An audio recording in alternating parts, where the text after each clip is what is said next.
গভৰ্ণমেণ্টৰ পিনৰ পৰা আপোনালোকক যাৰ ঘৰত যিমান বস্তু লোকচান হৈছে, যদি কাৰোবাৰ গৰু মৰিছে গৰুৰ কাৰণে 37,000 টকা, যদি কাৰোবাৰ ছাগলী মৰিছে ছাগলীৰ কাৰণে পইচা, যি লছ হৈছে সেই হিচাপত আপোনালোকৰ লিষ্ট আহিব, ছাৰ্ভে কৰি আপোনালোকৰ সেইটো লৈ যাব। আৰু মই বিচাৰি আছোঁ যে গোটেই আমাৰ শিৱসাগৰ জিলাৰ যিমানখিনি মানুহৰ ঘৰত পানী উঠিছিলে তেওঁলোকৰ প্ৰত্যেকৰ ঘৰতে 10 লাখকৈ টকা দিব লাগে। আপোনালোকৰ ইয়াত অৱশ্যে অলপ কম উঠিছে যেন লাগিলে, মই যিমানখিনি ঘূৰিলোতো বেছি নেদেখিলোঁ মই।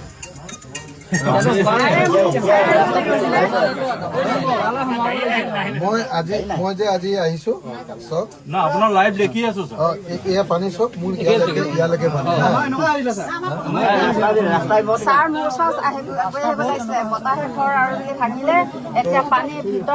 এতিয়া মই আপোনাৰ হাতত 197 দিছোঁ।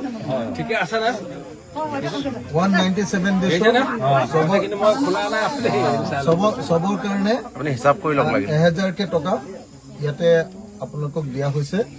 আৰু তাৰ পাছত মই প্ৰত্যেকটো পৰিয়ালৰ কাৰণে 10 লাখকে টকা বিচাৰি আছো। সেইটো শুনি আছো দেখি আছো আৰু কিন্তু এতিয়া চৰকাৰে কৈছে যে 15,000কে দিব। এইটোতো নহ'ব। আৰু যিমান নামঘৰ আছে নামঘৰ বিলাকত 1.5 লাখ আৰু স্কুল বিলাকত 2 লাখকে দিব। মই স্কুল বিলাকত অৱশ্যে অলপ বেছিকে বিচাৰিছো, 5 লাখকে বিচাৰিছো। তো লাগি আছো এইটো কৈ, কিন্তু প্ৰত্যেকটো পৰিয়ালকে 10 লাখ টকা, এনেকে ধৰক এইখন দোকানৰ পানী সোমাইছিলে বুলি কৈছে।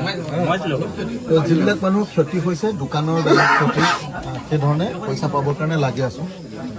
তো আপোনালোকৰ সেই কামখিনি মই লাগি আছো। যদি কেতিয়াবা দৰকাৰ হ'লে যাবলগীয়া হ'লে আপোনালোকে ওলাব লাগিব। হ'ব বাৰু তেতিয়াহ'লে।